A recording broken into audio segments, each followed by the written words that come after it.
Hey there, fellow gardening enthusiasts. It's your friend from Sensei, and today I'm sharing something that's going to completely transform how you think about composting. I know what you're probably thinking right now: overnight compost. That's impossible.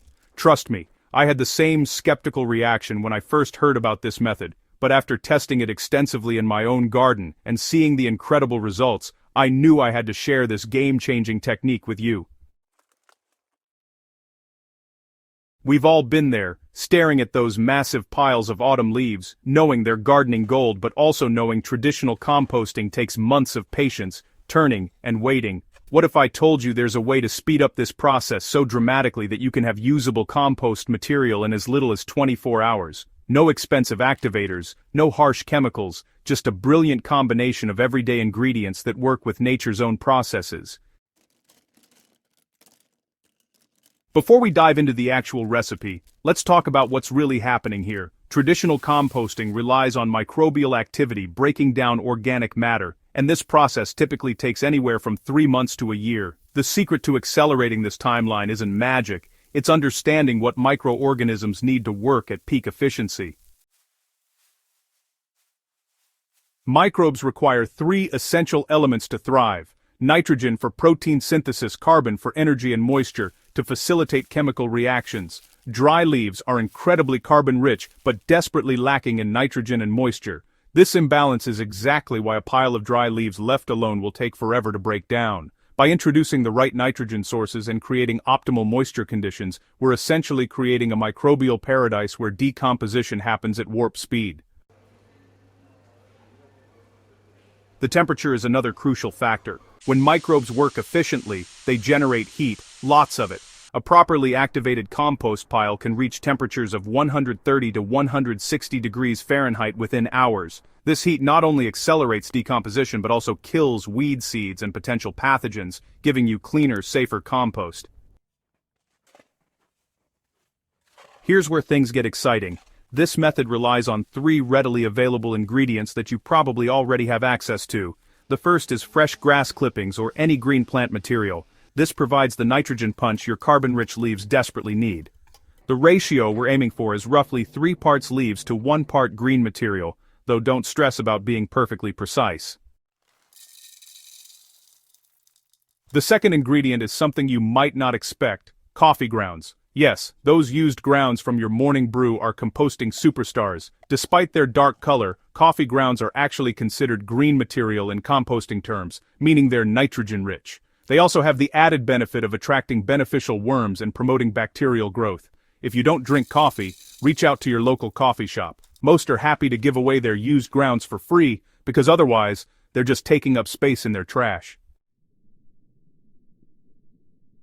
The third crucial component is plain water, but here's the twist. We're going to add a small amount of molasses to it. Just 2 tablespoons per gallon creates a sugar solution that feeds beneficial microorganisms, giving them an immediate energy source to jumpstart their reproductive cycle.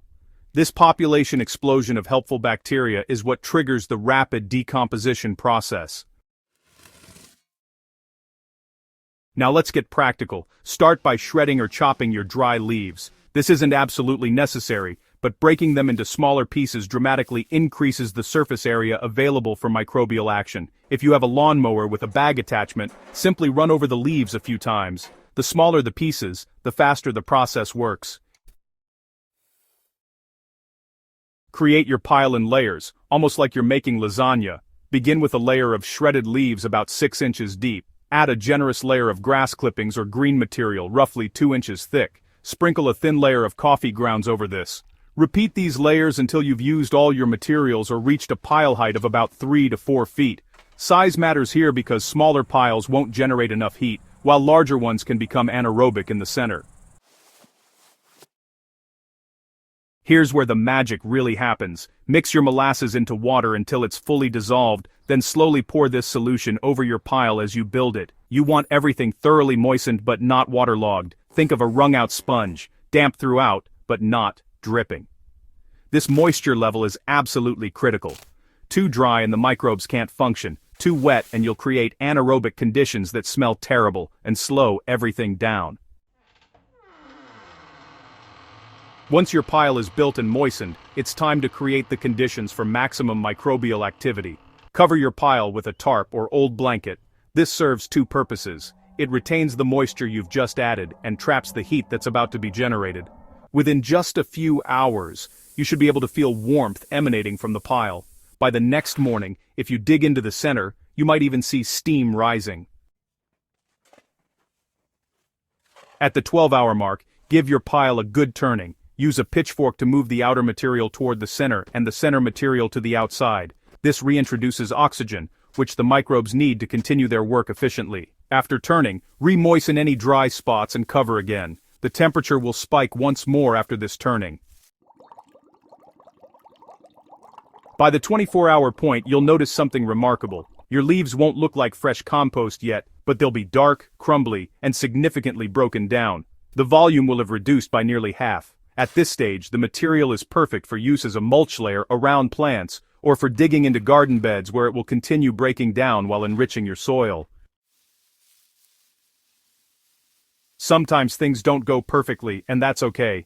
If your pile isn't heating up after 6 hours, you likely need more nitrogen. Just add more grass clippings or coffee grounds and give it another turning. If it smells like ammonia, you've gone too heavy on the nitrogen. Add more shredded leaves to balance things out. A rotten egg smell means your pile has gone anaerobic. This happens when there's too much moisture or the pile is too compacted. The solution is to turn it thoroughly, add some dry leaves to absorb excess moisture, and make sure air can penetrate throughout. This rapid composting method has revolutionized how I manage garden waste, and I know it's going to do the same for you. Instead of looking at fall cleanup as a chore that results in bags of leaves sitting for months, you can now turn that organic material into garden gold within a day. The best part? Once you've done this a few times, it becomes second nature, and you'll find yourself looking forward to composting season. Remember, gardening is all about working with nature, not against it. This method simply gives nature's decomposers exactly what they need to work at their absolute best. If you found this information valuable, hit that subscribe button on Sensei so you never miss another gardening breakthrough. Share this article with your gardening friends who are tired of waiting months for usable compost. Together, we're building a community of smarter, more efficient gardeners. Now get out there and turn those leaves into black gold.